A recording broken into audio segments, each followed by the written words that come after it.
بسم اللہ الرحمن الرحیم۔ السلام علیکم۔ امید کرتا ہوں کہ آپ سب ٹھیک ہوں گے۔ اللہ پاک سب کو اپنی حفظ و امان میں رکھے۔ بڑی اہم انفارمیشنز ہیں عدالتی حوالے سے، پی ٹی آئی اور عمران خان کے حوالے سے۔ مختصراً سا اس کا ایک اوور ویو آپ کو دیتے ہیں کہ ان میں سے کچھ چیزیں آپ میڈیا کو پہ آلریڈی سن چکے ہوں گے، اور ان کی جو اہمیت ہے، ان کا جو اثرات ہیں، ان کے اوپر ہم جو ہے وہ کچھ ڈسکس کریں گے۔ تھوڑا سا دیکھیں گے کہ ان کی کیوں کر جو ہے ضرورت پیش آئی ہے، اور یہ سب کچھ کیا ہو رہا ہے۔ ایک تو پی ٹی آئی نے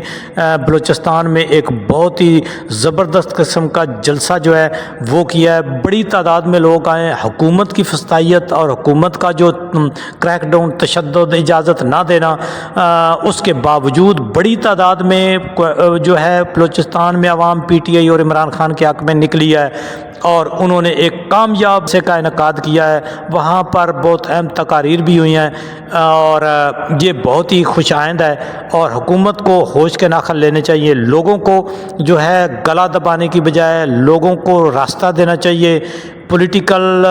دور میں لوگوں کو جلد سے جلوس اور اپنا پوائنٹ آف ویو رکھنے کی جو ہے وہ کھلے عام اجازت ہونی چاہیے۔ دوسری طرف جو پیکا ایکٹ لگا کر میڈیا کی اور لوگوں کی آواز کو بند کرنے کی کوشش کی ہے، اس کے اوپر بھی ان کے اوپر بڑا پریشر آیا ہے۔ اور پھر جو ہے خطوط کا سلسلہ جاری ہے۔ عدلیہ کے مزید 5 ججز کا جو ہے وہ خط آ گیا ہے۔ عمران خان نے بھی ایک خط لکھا ہے۔ بڑی تیزی سے ان کے اوپر ڈیولپمنٹ ہوئی ہے۔ اس میں سب سے پہلے تو چلیں عمران خان کے اگر خط کے اوپر بات کریں تو انہوں نے جو ہے چیف جسٹس کو اور آئینی بینچ کو جو خط لکھا ہے، تو میری رائے یہ ہے کہ بطور اسٹوڈنٹ آف لا کہ جب تک یہ 26ویں ترمیم موجود ہے اس وقت تک سٹیبلٹی نہیں آ سکتی۔ عمران خان رہے نہ رہے، پی ٹی آئی رہے نہ رہے،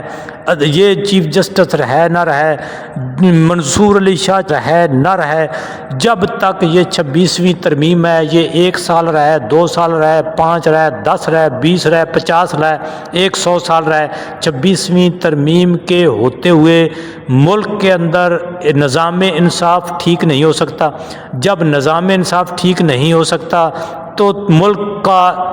جو ایک پولیٹیکل سسٹم ہے یا اس کی جو بیرونی دنیا کے ساتھ ریٹنگ ہے جمہوریت، انصاف اور آئینی اور قانونی لحاظ سے اور انسانی بنیادی حقوق کے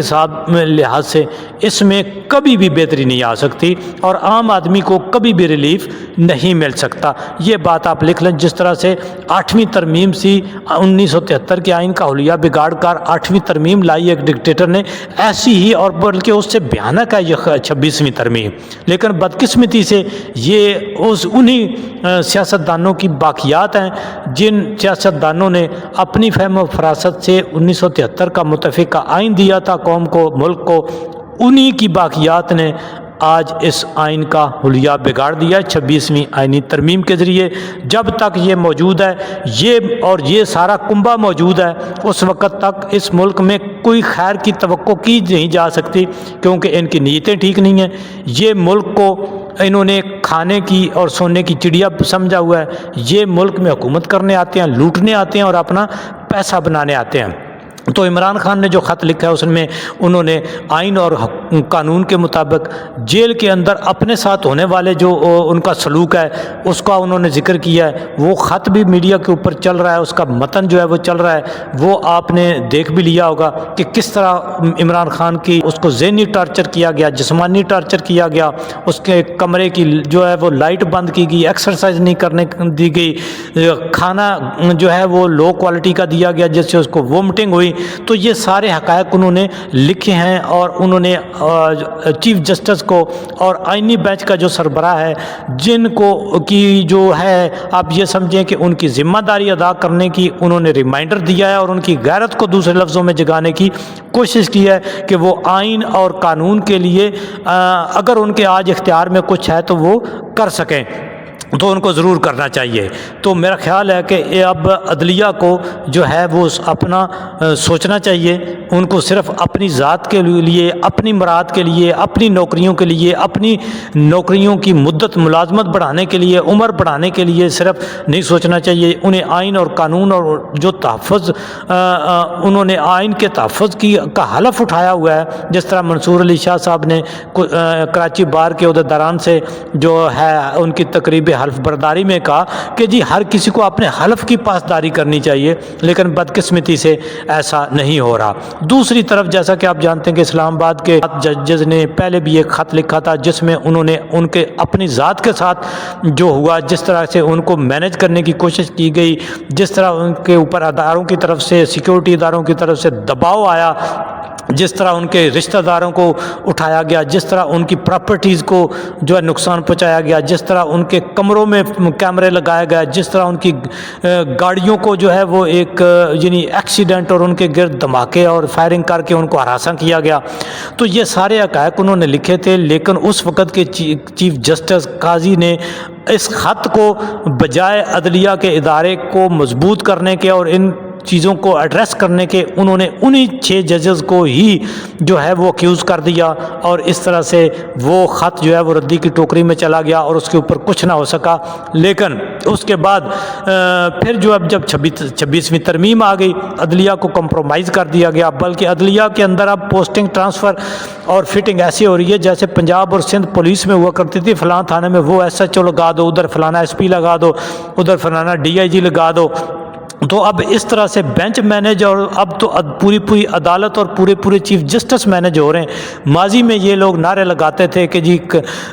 جو من پسند کے بینچ کے بارے میں، تو اب جو ہے یہ پوری عدالتیں مینج ہو رہی ہیں، پورے چیف جسٹس جو ہیں وہ جس طرح سے لاہور ہائی کورٹ سے ایک کو 17ویں نمبر کے چیف جسٹس کو لیا کے اسلام آباد ہائی کورٹ کے اندر چیف جسٹس بنانے کی ایک یہ سازش ہو رہی ہے۔ دیکھیں اب یہ سازشیں ہو رہی ہیں کہ کون سے اگلے مورے فٹ کرنے ہیں اور اس میں پھر کون سا ہم نے کام لے کے جانا ہے۔ جس طرح سپریم کورٹ میں اب جو ہے وہ ججز لا کر اب فٹ کیا جا رہا ہے، جیسے اسلام آباد ہائی کورٹ میں پی ٹی آئی اور عمران خان کی اپیلیں لگنی تھیں تو اپیلیں نہیں لگنے دی گئی، انتظار کیا گیا، نئے جج لائے گئے اور ان کے سامنے اپیلیں لگائی گئیں۔ اسی طرح وہاں سپریم کورٹ میں آئینی بینچ بنایا گیا، انتظار کیا گیا کہ جب تک ہمارا اپنا بینچ نہیں بن جاتا اس وقت تک اہم کیسز نہیں لگائے جائیں گے۔ تو یہ سب بدنیتی پر مبنی ہے۔ جب بدنیتی پر مبنی ہے تو پھر بہتری کی توقع کرنا جو ہے وہ ایک فضول بات ہے۔ اس خط میں اسلام آباد ہائی کورٹ کے ججز نے یہ وارن کیا ہے، انہوں نے بھی چیف جسٹس کو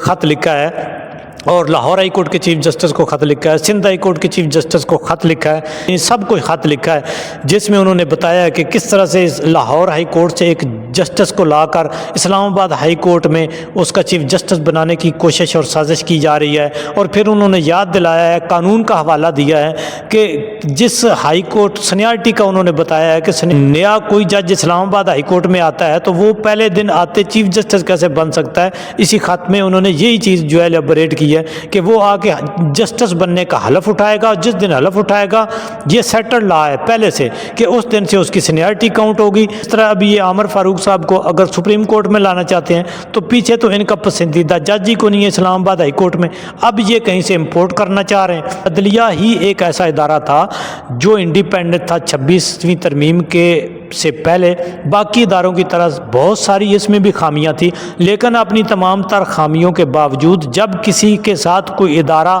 یا کوئی شخص ظلم، زیادتی، تشدد، جبر کرتا تھا کسی شخص کے ساتھ تو ایک ڈسٹرکٹ سیشن جج بھی اس تشدد کو اور جبر کو روک سکتا تھا، اتنی اس عدلیہ کے پاس پاور تھی۔ اب تو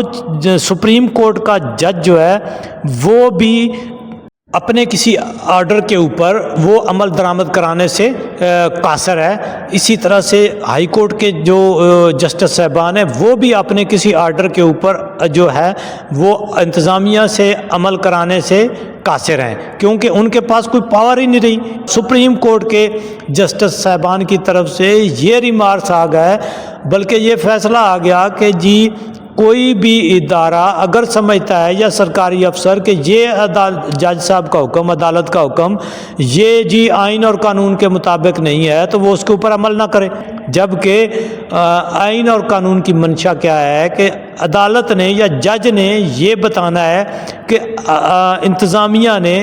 جو کام کیا ہے وہ آئین اور قانون کے مطابق ہے کہ نہیں ہے۔ تو میرا خیال ہے کہ اس میں اب انصاف کا جو